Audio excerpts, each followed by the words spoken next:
Good morning students. Class 8 Hindi part 3 बस की यात्रा। पिछली क्लास में हमने ये बस की यात्रा के बारे में पढ़ा था कि लेखक बोलता है कि इस गांव के लोग उनको बोलते हैं कि इस बस में यात्रा नहीं करनी चाहिए, तो वो पूछते क्यों कि रास्ते में डाकू है। फिर वो लोग बोलते नहीं, रास्ते में डाकू तो नहीं है, लेकिन ये बस जो है खुद एक डाकिन है। तो फिर वो अपने दोस्तों के साथ वहाँ पे उस बस में बैठ जाते हैं। फिर वो बस स्टार्ट होती है तो उनको लगता है कि बस जो है वो पूरी इंजन है, उनकी सीट के नीचे ही इंजन है। ठीक है, पेज नंबर 15। बस सचमुच चल पड़ी और हमें लगा कि यह गांधी जी के असहयोग और सविनय अवज्ञा आंदोलनों के वक्त अवश्य जवान रही होगी। बस इतनी पुरानी थी तो उनको लेखक को ऐसे लगा कि गांधी जी के टाइम की होगी, जब गांधी जी ने सविनय अवज्ञा आंदोलन और असहयोग आंदोलन किए तब की है, तो उस टाइम यह बस बहुत ही जवान रही होगी।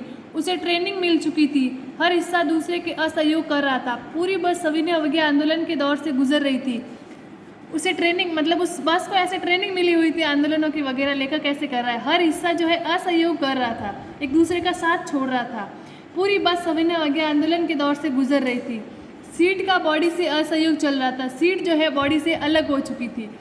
कभी लगता सीट बॉडी को छोड़कर आगे निकल गई है, कभी लगता कि सीट को छोड़कर बॉडी आगे भागी जा रही है। बस की मतलब हालत ऐसे थी, कभी लगता कि सीट जो है बॉडी को छोड़ रही है, कभी लगता है बॉडी जो है सीट को छोड़ के आगे निकल रही है।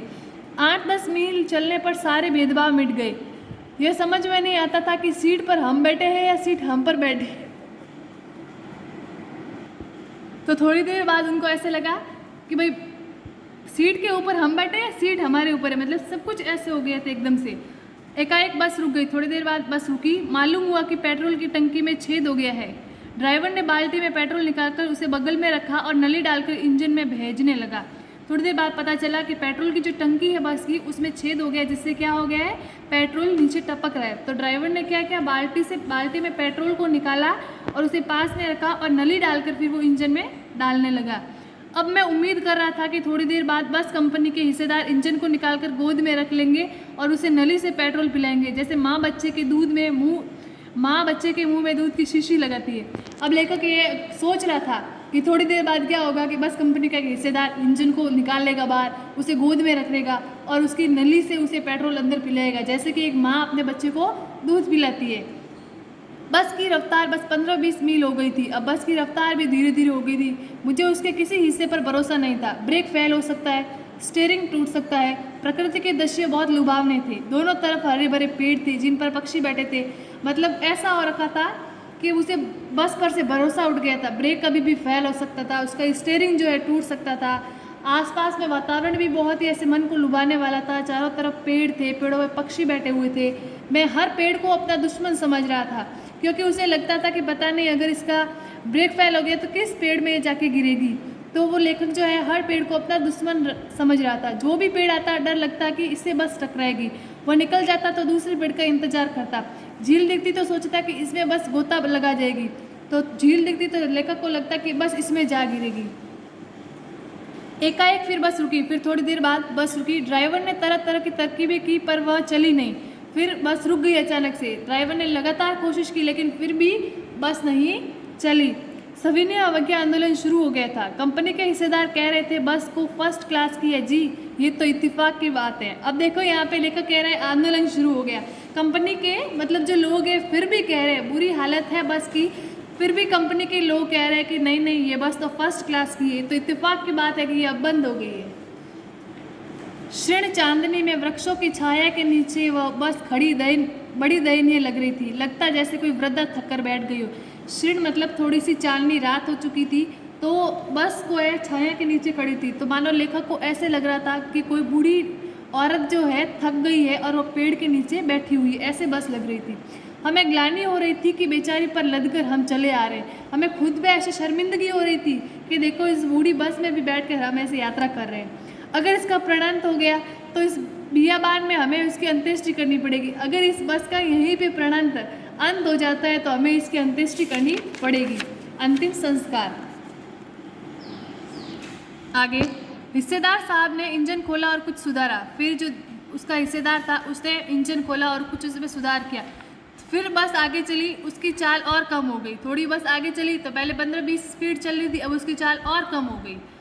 धीरे धीरे वृद्धा की आंखों की ज्योति जानने लगी। धीरे धीरे जो बस कैसे एक बूढ़ी औरत की रोशनी आंखों की चली जाती है, उसी प्रकार इस बस की जो रोशनी है कम होने लगी। चांदनी से रास्ता टटोल कर वह रेंग रही थी, मतलब जो सूर्य का चांद का जो प्रकाश था चांदनी का, उसको देख कर रास्ता ऐसे वो रेंग रही थी, मतलब चल रही थी। उसके आगे या पीछे से कोई गाड़ी आती दिखती तो वो एकदम किनारे खड़ी हो जाती और कहती निकल जाओ बेटी, अपनी तो वह उम्र ही नहीं रही। अगर कोई आगे पीछे गाड़ी देखती तो वो बस जो है साइड में खड़ी हो जाती, मानो वो कह रही है कि तुम पास से निकल जाओ, मेरी उम्र नहीं है कि तुमसे मैं होड़ कर सकूं। एक पुलिया के ऊपर पहुंचे ही थे कि एक टायर फिस करके बैठ गया। अब बस जो है पुलिया के ऊपर गई तो वो टायर जो है दब गया, फिस करके बैठ गया। वो बहुत ज़ोर से हिलकर थम गई, बस वहाँ पे जाके रुक गई। अगर स्पीड में होती तो उछल कर नाले में गिर जाती। अगर बस वहाँ पे स्पीड में होती तो वो उछल कर ऐसे नाले में भी गिर सकती थी। मैं उस कंपनी के हिस्सेदार की तरफ पहली बार श्रद्धा भाव से देखा। वो टायरों की हालत जानते हैं, फिर भी जान हथेली पर लेकर इसी बस में सफ़र कर रहे हैं। उसने लेखक ने उस हिस्सेदार की तरफ देखा कि इसको सब पता है बस के बारे में, इसके टायरों की हालत कैसी है, फिर भी वो अपनी जान प्राणों को संकट में डालकर इस बस में सफ़र कर रहे हैं। उत्सर्ग की ऐसी भावना दुर्लभ है। सोचा इस आदमी के साहस और बलिदान भावना का सही उपयोग नहीं हो रहा है। हालांकि उसमें साहस और बलिदान की भावना भी है, लेकिन ये उसका सही उपयोग नहीं कर रहा है। इसे तो किसी क्रांतिकारी आंदोलन का नेता होना चाहिए। अगर बस नाले में गिर पड़ती तो हम सब मर जाते, तो देवता बाहें पसारे उनका इंतजार करते कहते वह महान आदमी आ रहा है जिसने एक टायर के लिए प्राण दे दिए, मर गया पर टायर नहीं बदला। मतलब ये कह रहा है वो लेखक कि भाई भगवान अगर हम नाले में गिर जाते तो फिर भगवान आते और कहते देखो कितना महान आदमी आ रहा है जिसने एक टायर भी नहीं बदला लेकिन लोगों के प्राण ले लिए।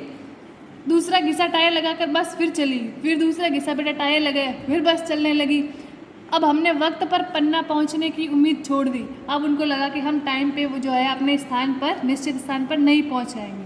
पन्ना कभी भी पहुंचने की उम्मीद छोड़ दी थी। पन्ना क्या, कभी कहीं भी कभी भी पहुंचने की उम्मीद छोड़ दी, मतलब उनको अपने निश्चित स्थान के अब तो वो कहीं भी नहीं जा सकते। उन्होंने सारी उम्मीदें छोड़ दी। लगता था जिंदगी इसी बस में गुजारनी है और इससे सीधे उस लोक को प्रयाण करके जाना है। इस पृथ्वी पर उसका कोई मंजिल नहीं है।